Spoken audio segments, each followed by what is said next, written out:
بسم الله الرحمن الرحيم. اللهم صل على سيدنا محمد عليه الصلاة والسلام. I will start science in junior 5. ده جزء من كتاب بوني أنا هبدأ أشرح منه إن شاء الله رب العالمين. The first lesson. هو هنا طبعا المنهج بتاعنا زي ما أخدنا في الأول متقسم لحاجة اسمها themes، وعندي 2 themes، وكل theme متقسم لconcepts. أول concept بيتكلم عن حاجة اسمها plant needs. كلمة plant needs معناها احتياجات النبات. احتياجات النبات. فهو بيقول لي في البداية خالص have you ever planted a seed and watched it grow into plant؟ يعني انت قبل كده زرعت نبات او زرعت بذرة صغيرة وده تتفرج عليها كده وهي بتنمو لحد ما بقت نبات كبير قوي؟ تقريبا ممكن انت تكون عملت كده خلاص. بس هو بيقول لي في البداية ده plant is a living organism. النبات ده عبارة عن حاجة اسمها living organism. Okay. Again, a plant need water, air and light to carry out its vital process. قلت في البداية خالص again plant is a living organism. احنا خدنا الكونسبت الأول talking about system, living system، الأنظمة الحية. وأنا عارف طبعا ال living system divided into animals, human and plants. احنا في كل مرة هناخد الثلاثة دول.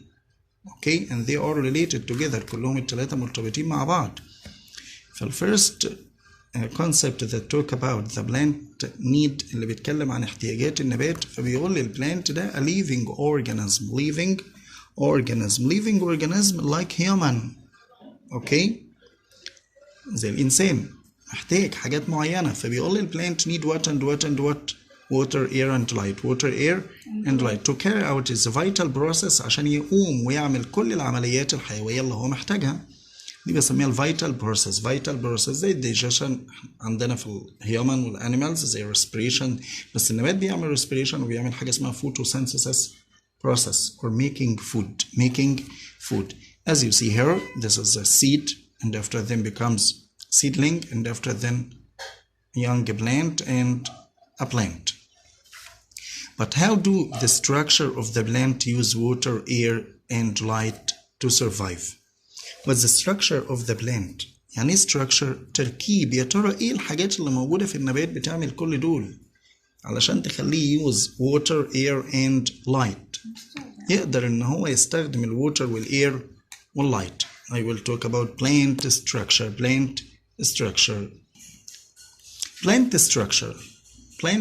يعني تركيب النبات. We need water, air, light to survive عشان نفضل على قيد الحياة. The same thing plant، نفس الحكاية النبات. The plant consists of، ده النبات ده أساسا بيتكون من 3 main parts. Number 1 root. Number 2 stem. Number 3 leaves، الأوراق بتاعت الشجرة. Any plant mainly consists of roots, stem, leaves, roots, stem, leaves, roots, stem, leaves, roots, stem, leaves. Roots grow under the soil، بينمو تحت التربة below the soil. Stem above and leaves above the soil and stem determine the length of plant. الساق دي هو اللي بيحدد طول النبات. التلاتة دول بس مستر؟ التلاتة دول بس، root والstem والleaves. and sometimes في بعض الأوقات بقى ممكن بقى مثلا in the spring في الربيع عليه حاجة اسمها flowers and after then flowers becomes fruits. ممكن تديني الثمار بعد كده. اوكي. طيب بيتغذى ازاي؟ البلانت روت هنا بقى كل حاجة ليها function، ليها وظيفة معينة. الروت ده absorb water and nutrients from soil، عامل زي الماوث اوف هيومن، ده اللي بيتغذى منه. هنا بقول تاني plant roots الجذور بتاعت النبات absorb water and nutrients from soil اللي هي التربة بيمتص منها الwater and nutrients. And after then the other structures of the plant help it to survive. الأجزاء التانية بتساعده على قيد الحياة، خليه يفضل حي. This is root of plant. After then stem and this leaf of plant، ورقة الشجر. maybe fruit, maybe flowers exists in the plant. okay. هنا مديني new vocabulary أو new words here. nutrients معناها عناصر غذائية. soil طبعا معروفة، التربة أخدتها قبل كده. survive خدناها in the last year السنة اللي فاتت. ينجو يبقى على قيد الحياة. flower stem leaf root fruit. اوكي الفروت الثمرة roots الجذر بتاع النبات. here leaf stem and flower. This is the structure of the plant. Structure of the plant. Here in this activity 2 النشاط التاني اللي عندي بيقول لي ask a question like a scientist. tree need احتياجات الشجرة نفسها. scientist يعني فكر بقى كده واسأل كأنك ايه. a scientist يعني scientist عالم عارف طبعا. هنا what do human and plant need to grow and survive. أنا دلوقتي بربط مين بمين. البلانت مع مين؟ مع الهيومن. الهيومن need what؟ plant need what؟ يا ترى النبات محتاج ايه والإنسان محتاج ايه؟ هيومن لما بتكلم عنه الإنسان أو البشر our bodies need food and water every day to be healthy and grow. Okay? Our bodies need food and water every day to be healthy and grow. جسمنا محتاج ايه؟ محتاج الفود والووتر every day. يعني every day كل يوم. ما ينفعش ان انا اكل مثلا يوم الجمعة كتير كتير كتير كتير واستنى بقى عشان ما اكلش بقية الاسبوع. I cannot store food. ما اقدرش اخزن الاكل جوايا. I need food every day.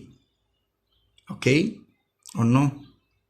معايا؟ يبقى هنا our bodies need food and water every day to be healthy and grow. But plants here use natural resource. النبات هنا بيختلف. اوكي مش بحط له اكل انا زي ما باكل. لا هنا plant use بيستخدم natural resources مصادر طبيعية to grow and survive عشان ينمو. بياخدها من السويل. when we plant a tree هنا كلمة plant كverb معناها يزرع. a tree يعني شجرة. we notice over time that it grow. أنا بحس إنها بتنمو كل شوية and turns from seedling into a large tree. بتتكون من seedling يعني نبتة صغيرة بذرة صغيرة which is a very young plant into a tree. شجرة كبيرة خالص. ده plants.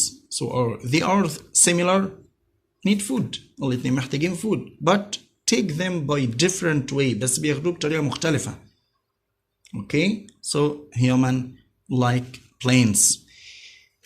What are the preparing to plant. طب لو أنا بقى عايز أزرع نبات محتاج إيه؟ بيقول لي to grow a healthy plant عشان ينمو بقى جيدا.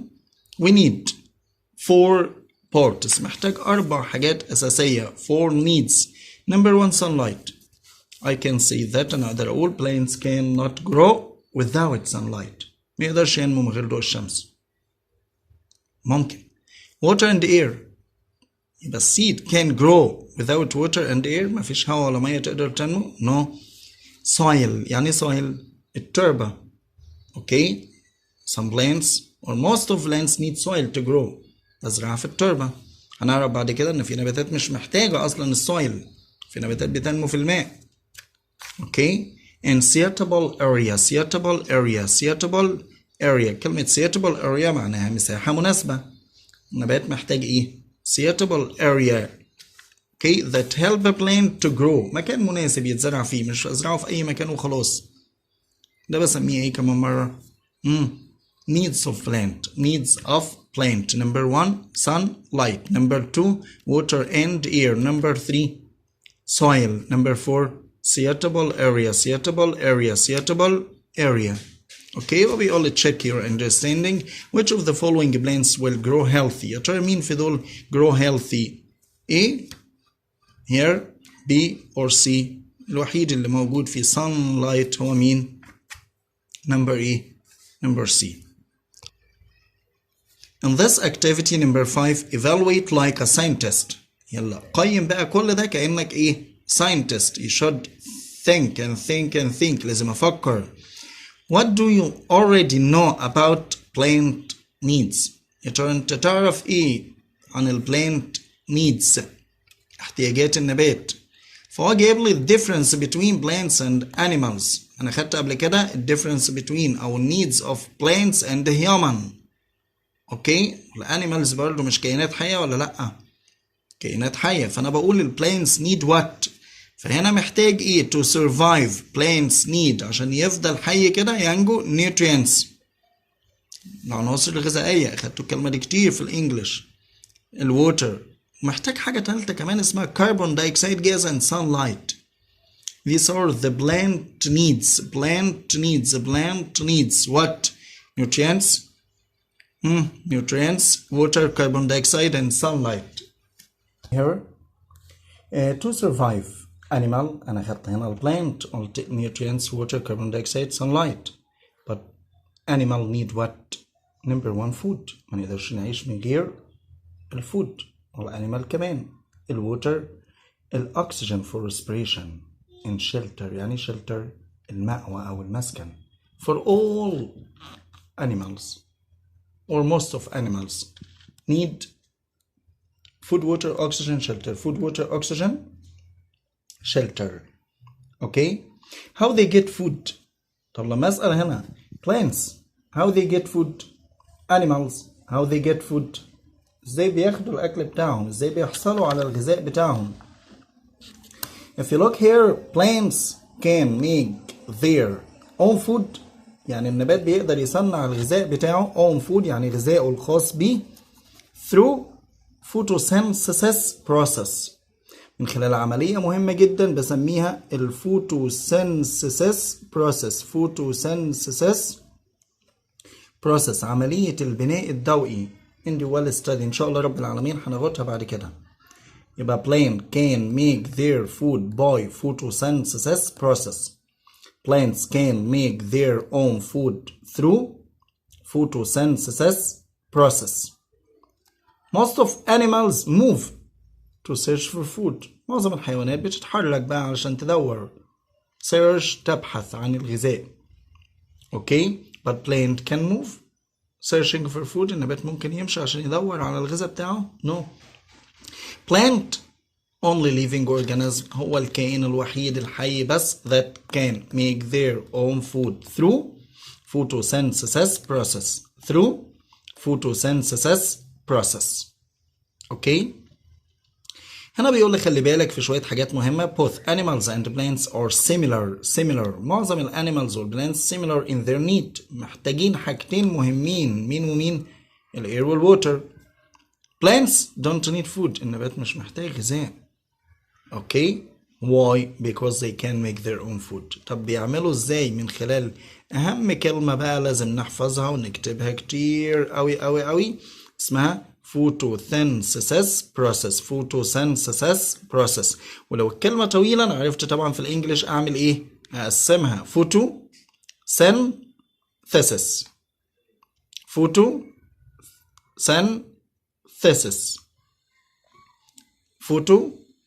photosynthesis process. photosynthesis process عملية البناء الضوئي. that the plant make their own food by which من خلالها بيعمل النبات الغذاء بتاعه. اوكي. يبقى انا اتكلمت في الاول خالص عن مين؟ البلانت and human. ادي الهيومن والبلانت.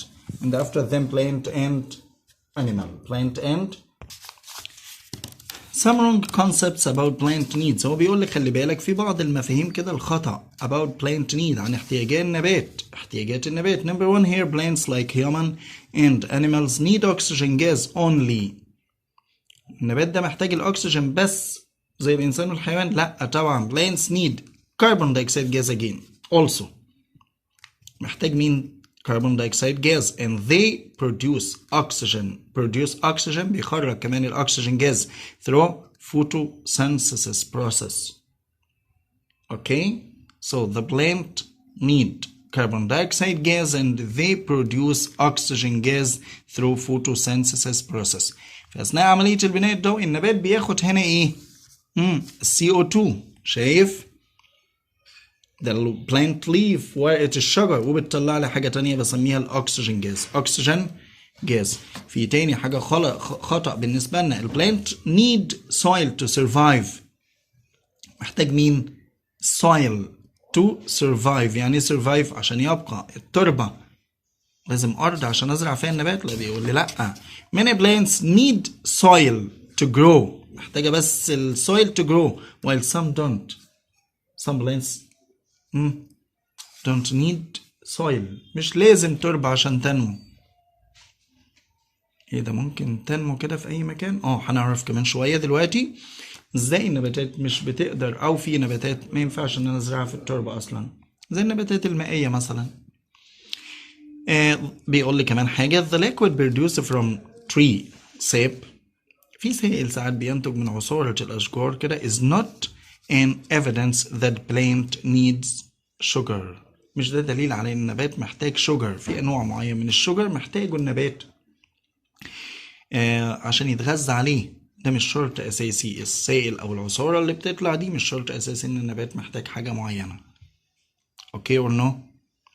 Okay, this are some wrong concepts. بعض المفاهيم الخطأ. طب هنا بيديني حاجة تانية، بيقول ال plants and the human يا ترى similar في ايه و different في ايه؟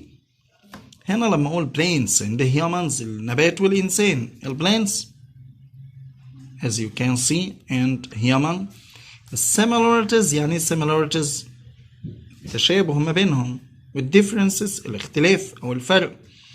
Both plants and the human need what and what? Water and air to grow and survive. الحاجتين دول أساسيين، water and air. water and air.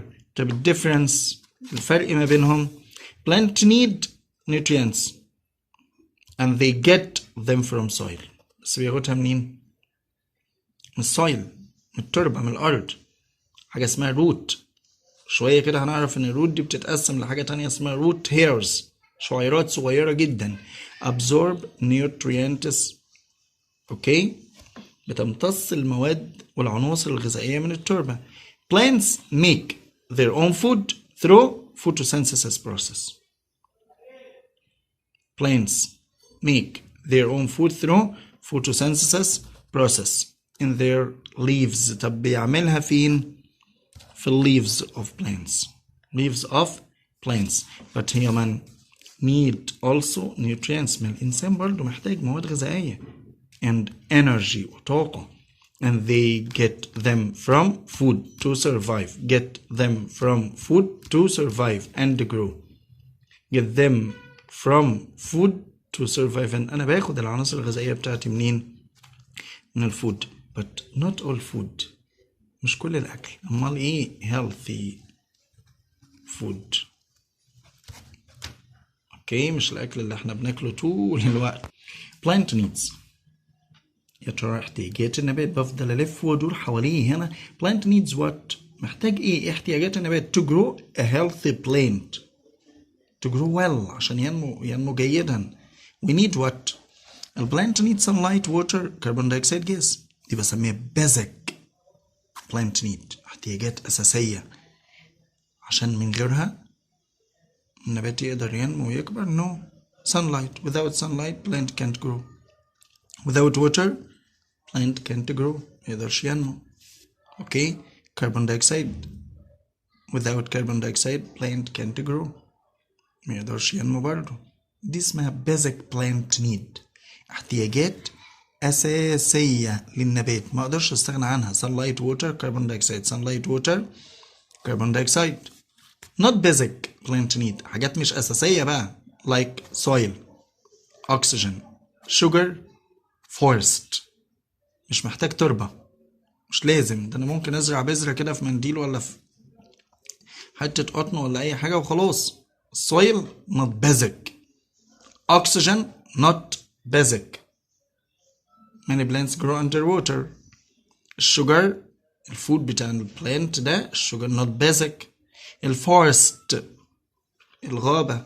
الغابات مش شرط اساسي ان يكون فيها النبات، بس انه عايز ازرع شجره قدام البيت تقول لك لا انا عايز اروح جنب اخواتي هناك في الفورست اللي جنب. لا، ما ينفعش، عادي. اوكي. it's not basic plant needs. يبقى في basic اساسي sunlight, water, carbon dioxide gas. not basic مش اساسي، مش محتاجهم قوي النبات، ممكن ينمو من غيرهم زي السويل والشجر والاكسجين والفورست. ايه ده يا مستر، انت بتقول السويل was not listed at a basic؟ يعني السويل ده التربة مش مهمة. بيقول لي you may notice that انت بتلاحظ بقى خلي بالك soil was not listed as a basic plant need. listed a basic plant need مش أساسي. ليه؟ some plants don't need soil to grow. نباتات مش محتاجة soil to grow. زي مين؟ ده بيقول لي هنا plants that grow in water only. في نباتات بتنمو في المية بس.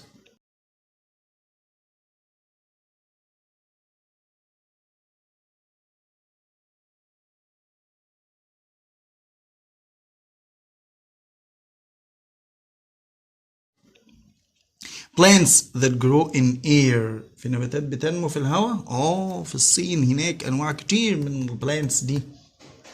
in China. واو.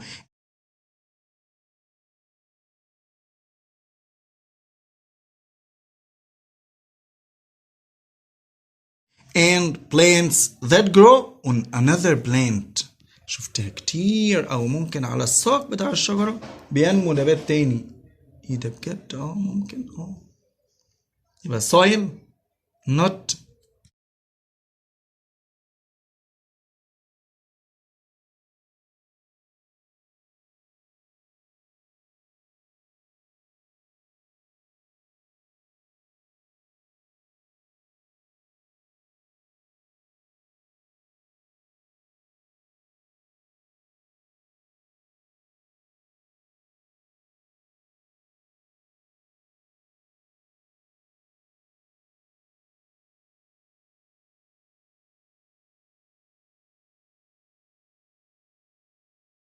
basic plant need. plants and food. plants and food. النبات هو الأساس بالنسبة لمين؟ للفود. Okay. How do the root system and leaves help a plant to get food? How do the roots, ازاي roots, the stem, الساق, and the leaves والأوراق help the plants to get food. بيساعدوا النبات ان هو ياخد الغذاء بتاعه. انا عارف طبعا هو اصلا الناس بتزرع النباتات ليه. يعني most of plants كل النباتات او معظم النباتات متقسمة لحاجتين. غير الزينة طبعا في بعض الناس بيزرعوها للزينة. بس الاساس هنا البلانت maybe give us or provide us with food and air. انا عندي مثلا فارم مزرعة معينة بزرع النباتات عشان اكل منها. اوكي or no؟ طب لو زرعت شجرة في الشارع مش بتطلع لي اي فروت خالص مثلا بس باخد منها الايه؟ الاكسجين. اوكي.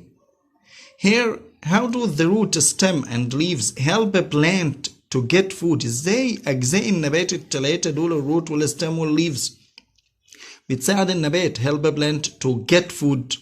نبدأ بنمبر 1 plant leaves. هناخدها كتير في lesson 2. leaves of plant يعني ورق الشجر بتاع النبات جواه بقى اللي فيه بقى plant make their own food. plant make their own food in their leaves through photosynthesis process. النبات بيعمل الغذاء بتاعه in leaves في الورق ده through photosynthesis process من خلال عملية البناء الضوئي. هنا البلانت فود is a kind of sugar. الغذاء بتاع النبات ده نوع من انواع الشجر. and this sugar provided with energy needed for growth. هو اللي بيديله الانرجي عشان مين؟ يقدر ينمو. طب دي leaves.